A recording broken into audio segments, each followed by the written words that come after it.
Hello, this is Brian DeVore with the DeVore Realty Group and the Director of the Senior Division for Berkshire Hathaway Home Services, California Properties. And I'm here today with a very cool guest. His name is Joe Casciani, and he is a psychologist who specializes in geriatric health. Joe, how are you?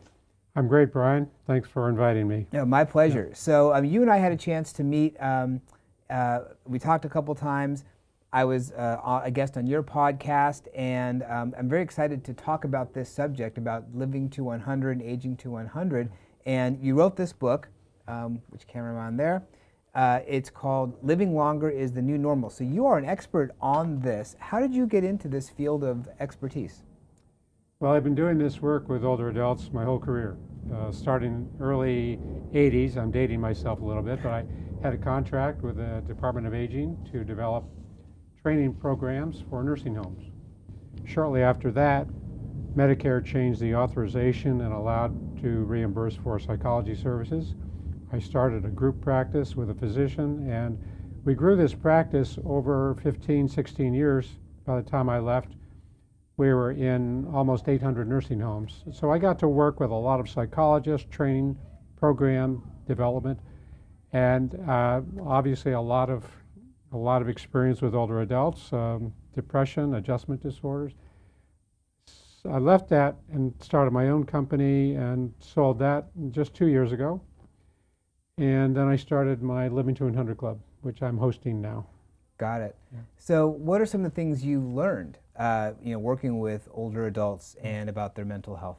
Yeah, I learned a lot, of course. And I like to say there's three things that I really learned that were special.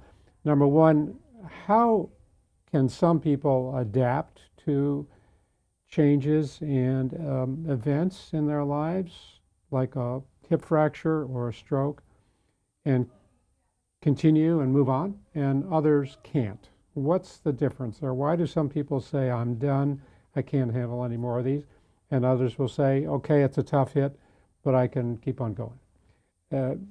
Important question. So the second one is that we are not our bodies, right? Our bodies may decline, may deteriorate, muscle changes, weakness, arthritis, a lot of things going on. Some of them normal aging, some of them not, and they're exceptional medical events. But what's going on in our head is different from what's going on in our bodies. And we need to remember that. We are not our bodies. So as a person who's paralyzed maybe or has had amputations, there are a lot of things that say, I'm still valuable as a person. It's not, my value and worth isn't tied to my physical functioning.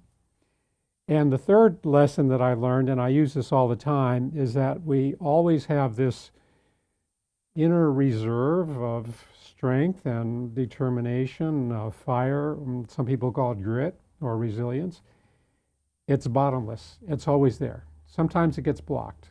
Sometimes it gets, locked away, and we say, oh, I don't have any more strength, I can't keep going. But if you remove the blocks, that fire and determination is still there. And that's what helps people get over those obstacles. And there's plenty of obstacles, we know. It's not a smooth road as we age. So it's that I call it that inner fire that's always there. Yeah. Got it. Yeah. Okay. Those are, that's, when you narrow down to three things like that, makes a lot of sense. Yeah. Yeah. And, I think there's a lot of things to contend, to contend with as we get older, but there's a lot of positives too. Absolutely. Many more positives than negatives. Well, and I'm sure you expand on that in your book. I haven't had a chance to read it yet, but I plan on reading that this weekend because I love it. Yeah. So all of this sort of has led up to the forming of your club, Aging to 100 Club. Tell us about the club, and it's kind of a cool word, club. Yeah. It feels like it's pretty exclusive. It's kind of a serendipitous event, because when I was looking for the URL and a new domain, I saw livingto100.com and .org, and then they have these new, they're called top-level domains, like county and city, and club is another extension. So livingto100.club, and I just call it the Living to 100 Club, and it's a perfect, because it's a mindset, it's a destination to live longer, but it's also the mindset to stay positive. living to 100 is not in the cards for everybody. We know that, and I know that. I'm the first one to admit that. But we can stay positive while trying. That's to me, that's the sign of successful aging, when we can still stay positive and overcome and get back up off the mat as these things happen. Well, and that really gets down to mindset, Yes. and Yes. so I know you talk about how important mindset is when it comes to that. How do you see that manifest for people, or the differences between those who don't have a positive mindset, maybe those who do? Yeah. Well, there's a saying, and it was from a Greek philosopher. His name is Epictetus, and he said, "We are disturbed not by events, but by our view of these events."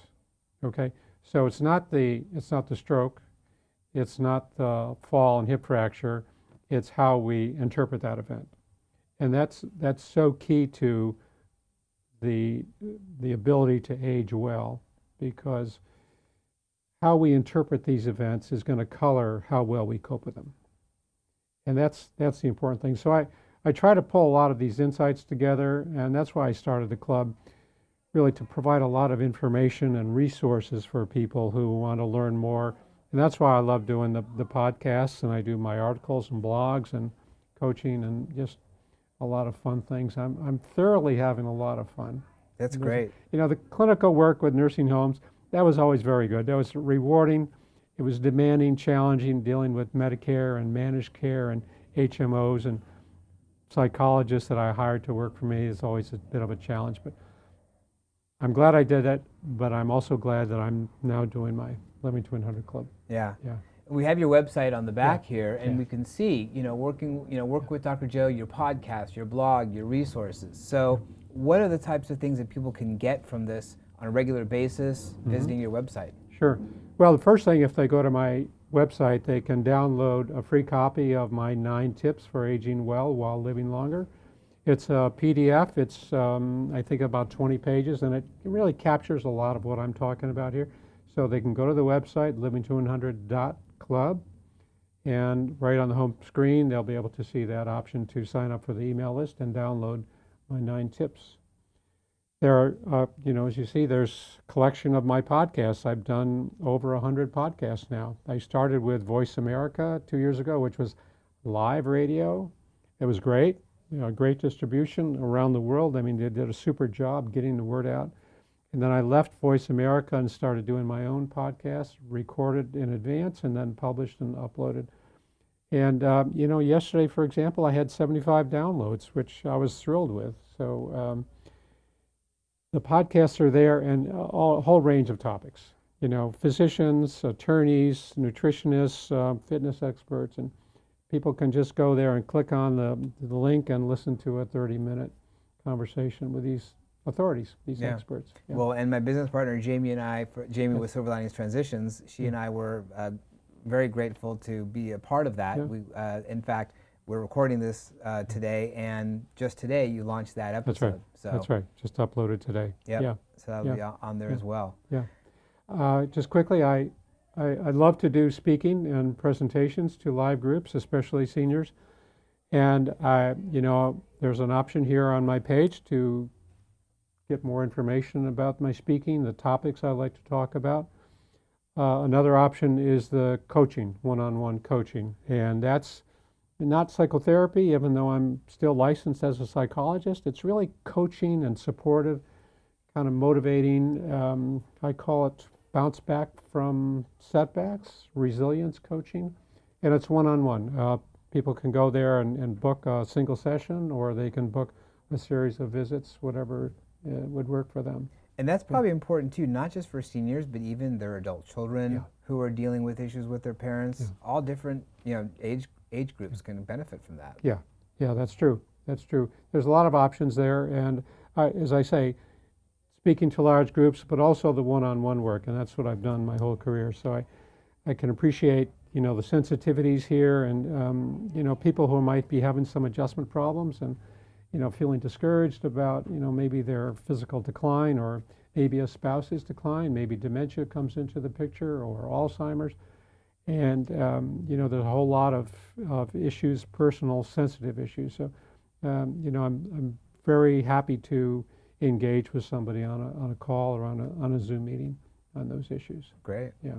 So a lot of the work that I do is with seniors who are transitioning into the next chapter of their life, as far as maybe downsizing, maybe moving to a senior community or a smaller home. It can be a stressful situation. Oftentimes they're resistant to doing it. But how can we really start a new chapter in our senior years?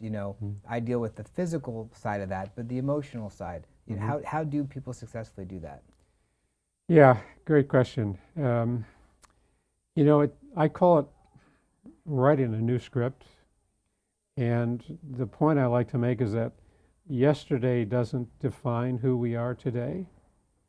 We might have had a 40-year marriage and our spouse passed away. Okay, now I'm single. And there's a lot of grief and a lot of, adjusting to that loss. How can I deal? How can I go on? My future looks so dark without my spouse. But yet we get through that grief and then we say, okay, what's next? So I like to say we have a full blank screen in front of us and we can write. That's the beauty of it. We can write whatever script we want on this blank screen. We're not tied by what happened yesterday or last year or 20 years ago. And I've had a couple of Hollywood actors on my podcast, and they both said the same thing. When they get a new script and they have to learn a new character, they take on this character's role and then they let it go, right?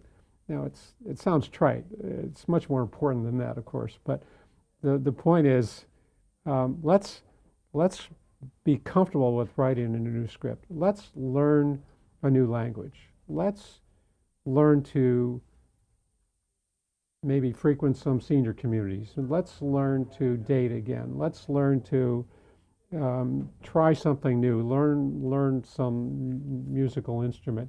It's all about letting go of yesterday and being open to what's in store for us today. So that's why the blank screen is this whole opportunity to, kind of create the new character. I call it kind of like remodeling, but a mental reconstruction where there's a great story, if we have time, about Steve Jobs. Steve Jobs, we know, brilliant, famous for developing Apple.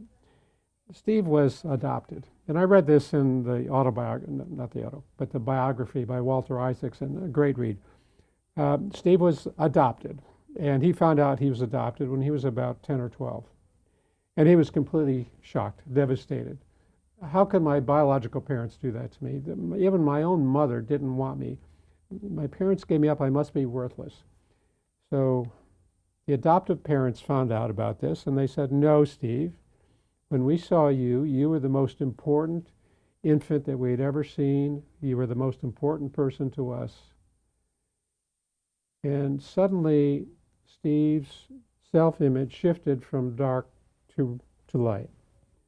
The adoptive parents didn't give him any new skills, any new talents, but it was like a light switch being thrown. And can you imagine if Steve Jobs never had that conversation? Amazing. Yeah. No Apple, no iMac, no iPhone. Maybe we'd all be using Blackberries. I wouldn't have this watch. Right. Yeah. So you think about, are there other conversations or other insights that people can have today that can shift that same image? Because maybe the past has been rough or bumpy, or maybe some real financial strain or bankruptcy. Whatever's going on, that doesn't have to color where we are today and what's ahead of us. Absolutely. Yeah. Well, it gets down to mindset. Yeah, mindset. A lot That's comes right. down to that, for Change sure. that mindset, flipping that switch. That's Yeah. right. Yeah. So if people want to join the club or learn more about you and how you can help, how can people reach you? Yeah, certainly go to my website, living200.club. Yeah, there's plenty of options there. As I mentioned, you can download my 9 tips. You can access my other information, the blog. You can get on my mailing list, so you get these announcements about our weekly podcasts, like Brian mentioned, we had one today. And I do a newsletter once a month. I just sent out my newsletter yesterday for November. Just a collection of articles and insights and recommendations for people. My email, by the way, is jc@living200.club. JC for Jo Casciani, living200.club. And I I look forward to hearing from people because I love to engage and, talk about possibility and opening new doors. That's my thing. I like to call it opening new doors. No, I love that. Yeah, And yeah. I got your newsletter Yeah. yesterday. I started Yeah. reading it. I'm like, I Yeah. need more time to digest this. A lot of good information. Yeah. Great. Very good. Joe, Thank you. thank you very much. You're welcome.